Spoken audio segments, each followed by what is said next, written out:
Según un informe del Observatorio contra el Acoso Callejero, publicado en 2015, 3 de cada 4 personas en nuestro país han sufrido acoso sexual callejero. 85% han sido mujeres. Quienes también se ven afectados por este tipo de conductas son los hombres, porque también han sido víctimas de acoso callejero. Dos de cada 5 personas han sufrido roces, tocaciones, opresión de genitales contra su cuerpo en espacios públicos. El 10,5% alega haber sido fotografiado o grabado en partes íntimas de su cuerpo sin su consentimiento. 23% de los encuestados ha sufrido algún tipo de acoso consistente en persecución, exhibicionismo y o masturbación en público. Se demostró también que las mujeres jóvenes son el grupo más vulnerable, pues el 97% ha sufrido acoso en el último año, la mitad por lo menos una vez a la semana y 2 de cada 10 con frecuencia diaria. Los datos son abrumadores y es por eso que se tramitó una ley, la ley 21.153, publicada el 3 de mayo del 2019, que modifica el Código Penal para tipificar el delito de acoso sexual en espacios públicos. Bajo esta ley es que se vio un caso hace algunas semanas atrás que llamó bastante la atención, no por el caso en sí mismo, que es bastante común y al mismo tiempo bastante terrible, y por eso es importante detenerse en un sujeto que yo les contaba al principio del programa. Se acercó en el supermercado una señora que estaba sacando plata de un cajero automático, se agacha, besa el trasero de esta señora y además la agarra. Esto, por supuesto, va a tener consecuencias. No es por supuesto, porque la mayoría de las veces no pasa nada, pero esta señora fue y acusó a Carabineros, llegó finalmente a poner la denuncia, Carabineros se llevó al tipo y la tuvo junto a ella en la comisaría. Es una cosa impresionante, además el trato de Carabineros acá, y por eso también queremos detenernos en eso. Y luego esto fue llevado a juicio. Este juicio se demoró varios años, finalmente se desarrolló hace algunas semanas, pero lo que más llamó la atención es que la fiscal, la persona que está encargada de perseguir este tipo de delitos, en su alegato final trató de excusar al acusado, siendo ella la fiscal y no la defensa, de este caso, diciendo que esto había sido un arrebato y que cualquiera le pueden agarrar el poto. Literalmente, eso fue lo que dijo. Por supuesto que es muy llamativo el caso, y también demuestra la ignorancia que existe tanto en la población como en la propia fiscalía, ¿no? Y al interior del Poder Judicial respecto a esta ley. Y por eso quisimos invitar a nuestro programa a la jueza, abogada de nuestra universidad también, y jueza del cuarto juzgado penal oral en lo público, Isabel Espinosa. Isabel, ¿cómo estás? Muy bien, muchas gracias. Aquí estamos. Encantada de venir y de contar un poquito lo que hacemos. Bueno, Isabel, a ti te tocó estar en este juicio. Tú eres parte de exactamente esa corte, ¿no? Que junto con dos jueces más te toca enfrentarte a distintos casos, y en este caso parece bastante llamativo, ¿no? ¿Qué les pasó a ustedes cuando se les enfrentó este caso primero y luego este alegato de la fiscal? ¿Qué hay ahí que hace ruido? Es decir, hacen ruido varias cosas. En primer lugar, nuestra primera impresión era, bueno, están llegando estos casos a juicio. Esta ley, como tú comentabas, es de hace poquito, es del año 2019, y si bien salió en mayo, entendemos que por efecto tanto del estallido social como de los encierros que generó la pandemia, hizo que las causas que se fueron verificando no llegaran a la instancia del juicio oral, o bien solamente se quedaran en sede de tribunal de garantía. Así como, para explicarlo muy en simple, cuando se comete un delito, hay un primer contacto con un solo juez, que es el juez de garantía. ¿Sí? Luego, cuando el acusado pide, porque alega su inocencia, ir a juicio oral, o bien porque la pena es muy alta, se va a juicio oral. En este caso, el acusado estuvo bastante, al parecer, desaparecido, tuvo que venir detenido varias veces, por eso la causa continuó y llegó a la instancia del tribunal de juicio oral. Esa es un poquito la explicación de por qué se demoró tantos años esta causa en ser tramitada. Sin embargo, para nosotros de forma previa, ver una causa como esta no era algo recurrente, es decir, tenemos lamentablemente que conocer de muchas causas de abuso sexual, pero estas causas en donde el abuso sexual se comete de una determinada manera, es decir, a través de una maniobra rápida, que como en este caso el agarrón, esta persona estaba escondida además de manera muy furtiva, y además aquellas que dicen relación con el acoso, que es una conducta distinta, ¿no? Que de hecho era la que principalmente promovió los movimientos que estuvieron detrás de la creación de la ley, previo, digamos, también a los movimientos feministas del año 2018 en adelante. Entonces, primero enfrentarnos con esta nueva figura legal, ¿sí? Que, insisto, tiene la base en una figura ya conocida, que es la del abuso, pero tiene esta nueva modalidad que es esta sorpresa, ¿sí? Como forma de llevar a cabo el delito. Y claro, nos llamó particularmente la atención en los alegatos de clausura que la fiscal, que como tú bien dices, es la que está preocupada de convencer al tribunal que el delito existe y que le correspondió participación a una persona determinada, es decir, ella busca la condena, no busca exculparlo. ¿Sí? Entonces, al cierre, efectivamente, ella no se refiere que inclusive se trató de convencer a la víctima de llegar a una salida alternativa para terminar esto, no con una sentencia como ocurrió, sino con una disculpa que además tampoco es una forma permitida por la ley. Entonces, y bueno, y además hay todo un despliegue de unas verdaderas disculpas, ¿no? Es decir, yo lo entiendo, a cualquiera le puede de parte de la fiscal, ¿no? O sea, casi pidiéndole disculpas, yo leí la resolución y es como la fiscal pidiéndole disculpas al acusado por tener este mal rato, ¿no? De tenerlo aquí en juicio. Le dice, bueno, yo lo entiendo, de verdad, no se preocupe, no se sienta mal. Es decir, se tiene que sentir mal. De hecho, por algo se le hizo un reproche penal, ¿no? A través de una acusación, y la consecuencia de hecho es que va a quedar con una anotación en su extracto de filiación por haber sido condenado por este delito. Bueno, también nos hacemos cargo de eso en la sentencia, a mí me correspondió la redacción. Probablemente lo que hace falta, y de hecho hace muy poquitos días se suscribió un acuerdo interinstitucional, tanto entre el Poder Judicial como con el Ministerio Público y la Defensoría Penal Pública, de abordar nuestro trabajo con una perspectiva de género. Lo que implica precisamente despercudirnos un poco de estas viejas nociones, ¿no? De decir, esto es muy normal. ¿Sí?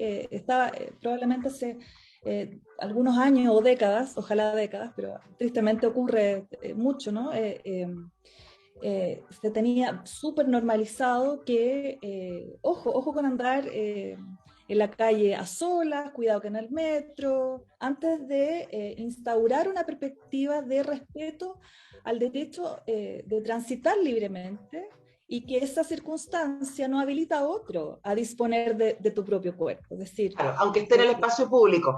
Ahí aparece, y yo sé que quienes nos están escuchando, Isabel, seguramente, especialmente las mujeres, ¿no? Pueden sentirse súper identificadas con esta situación, ¿no?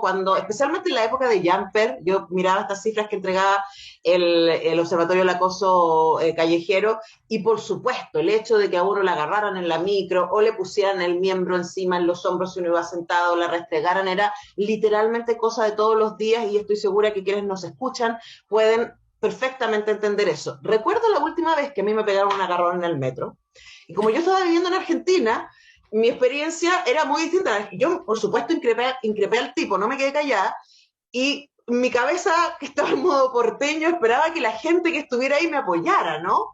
Y la verdad es que todo el mundo se quedó callado, todo el mundo miró para afuera, para otro lado, y el sentido de vulneración fue doble. Por un lado, por el hecho mismo, ¿cierto?, de este agarrón, ¿cierto?, esta experiencia de violencia, de abuso sobre mi cuerpo, y por otro lado también la decía cultural. Entonces esta ley se enfrenta a un tema que es muy complejo, que tiene que ver con cómo sociedad tenemos normalizado y justificado, y aquí la fiscal es un buen ejemplo de aquello, este tipo de actuares. La ley instala nuevas maneras, tenemos que aprender a usar esta ley. ¿Cuál sería desde ahí tu recomendación como abogada y como jueza, ¿no? De qué debiéramos hacer en estos casos cuando nos enfrentamos a una situación como esta. Es decir, todos debiéramos actuar de manera distinta, ¿sí? En primer lugar, las personas afectadas, por supuesto que tienen que recurrir a acudir a todos los medios posibles, ¿no? En este caso en particular, esta persona recurrió a los guardias del supermercado, quienes actuaron de muy buena manera. Ella, de hecho, agradece la intervención porque la contienen, le dicen que está todo registrado en cámaras de seguridad del supermercado, cámaras que lamentablemente no fueron recabadas ni por la policía ni por el Ministerio Público. Carabineros no pidió las cámaras. No, ni Fiscalía tampoco. Es decir, si las pidieron, ciertamente no fueron exhibidas al juicio, no fueron ofrecidas como medios de prueba, es decir, el tribunal estuvo desprovisto de esa. O sea, tienes una filmación de la comisión del delito y no lo usas. Así es. Ok, ya. Entonces, yo creo que también, de hecho, este juicio creo que se ilustra mucho las cosas que hacemos de manera muy normal, de manera muy habitual para encender una alerta y decir, no, hay que empezar a cambiar, a tratar este tipo de asuntos de una manera absolutamente diversa. Yo, por un lado, pienso, claro, es decir, si tú comparas un homicidio o un femicidio con, no sé, con algún otro ultraje, violación, etcétera, por supuesto, a una mera tocación sin duda va a ser más grave y viene jurídico comprometido. Pero, el espíritu es el mismo, detrás de una cosa a otra, es la imposición de mi poder y mi cuerpo sobre el tuyo. Por supuesto, y por algo es que está en la norma. Es decir, porque el legislador, y como nosotros como sociedad, detrás del impulso legislativo, esto ya no es tolerable, no es posible que siga pasando. Efectivamente, la idea detrás es que los cuerpos no están a disposición para que sean tocados, para que sean fotografiados, o bien para que tú me persigas, me hostigues, de forma verbal me digas lo que se te ocurra, que son estas nuevas figuras que contempla la ley 21.153, que insisto, yo creo que por efecto de tanto del estallido como de la pandemia no ha tenido quizás la difusión necesaria, no solamente en los ciudadanos, digamos, también en los actores del sistema. Por eso yo creo que en este caso se vieron reflejadas todos estos nuevos desafíos que todavía no han sido, creo yo, incorporados. Esto que tú comentabas, que efectivamente la víctima fue instalada al lado de su agresor por mucho tiempo, hasta que... Claro, mientras hacía el trámite de presentar la denuncia. Claro, mientras a ella se le tomaba declaración que también fue bastante particular, porque omitió varias circunstancias que la víctima les decía a los funcionarios. Y ellos al parecer... Espérate, Isabel. Una paréntesis. Recuerda que hablamos con la abogada de la Universidad de Chile, jueza titular del Cuarto Tribunal de Juicio Oral en lo Penal de Santiago, que le tocó este caso que estamos comentando en su corte.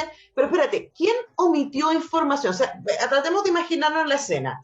Está la víctima, esta señora que fue ultrajada en el supermercado por este varón. Van los dos a la comisaría. Ella está dando esa declaración. El abusador está ahí, parado a metros de ella, ¿no? Y ella está contando lo que pasó. ¿Cuál fue la reacción de Carabineros? Es que mira, el relato de la víctima fue que ella quedó muy afectada, ¿no? O sea, de partida hay que ponerse en el contexto de una persona que quedó verdaderamente choqueada y llorando. Hemos estado ahí y probablemente mucha gente que nos escucha también. Llegan los carabineros, instantes a nada, es decir, estaban afuera de las dependencias de este supermercado. Entonces, bueno, ¿qué pasó? No, este señor me tocó, bueno. Luego lo instalan en un retén pequeño, cerca del lugar. El objetivo era tomarle la primera declaración a la mujer y también llevarse detenido a otra unidad policial al imputado. Pero esto al parecer duró demasiado tiempo, esta espera por este carro. Y en esa espera, efectivamente, ellos estuvieron dos, digamos, tanto agresor como la afectada estuvieron juntos, lo que para ella significó digamos, una molestia extra. ¿Sí? Una doble vulneración, sin duda. Ella nos decía, perdón, el tipo se puso agresivo, agresivo con los carabineros, les golpeaba, los escupía, y yo ahí viendo todo eso. Es decir, Bueno, y entre paréntesis decir que a él se lo llevan, Carabineros se lo lleva por eso, porque se pone agresivo, porque es cierto, es decir, insulta. se lo lleva por el hecho puntual que originó su Uh-huh, detención. uh-huh. Eh, pero efectivamente la afectación y la connotación sexual hizo que los carabineros se contentaran con él, me tocó, ¿sí? Y luego, bueno, la tocó. Esto lo consignaron. Luego dan cuenta a la fiscalía, y es el fiscal de turno, o la fiscal de turno, no lo sé, quien le dice, a ver, pero indague más, por favor. ¿La tocó con qué? ¿Con la mano? ¿Con una parte del cuerpo? Ah, y de hecho, en el juicio, escuchamos al policía que llevó a cabo estas diligencias y refirió, bueno, ¿y por qué usted no indagó en aquello? Bueno, es que estos temas dan vergüenza, dice él. Entonces, la capacitación de las policías, no solo en este juicio, sino que en muchos otros, también demuestra que es algo que no podemos seguir soslayando. Es decir, tenemos que tener policías más capacitadas para que precisamente los hechos que son altamente reprochables, este y todos los que al menos los tribunales conocemos, terminen en una sanción efectiva, ¿sí? Porque si los policías no hacen su trabajo correctamente, indefectiblemente se va a terminar en una absolución, es decir, toda esta probablemente mala prensa de la puerta giratoria, en gran parte es porque, pese a que a todos nos parecen reprochables varios hechos, no tenemos cómo, con qué prueba sostener una condena penal que ciertamente es la reacción más dura que tiene el Estado frente a un hecho cometido por uno de sus habitantes.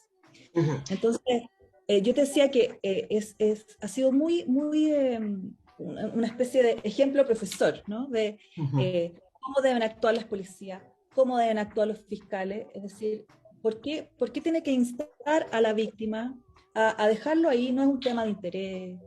Es decir, yo no quiero pensar mal y decir, bueno, claro, versus un homicidio, una violación, probablemente efectivamente ella lo considera de una gravedad menor.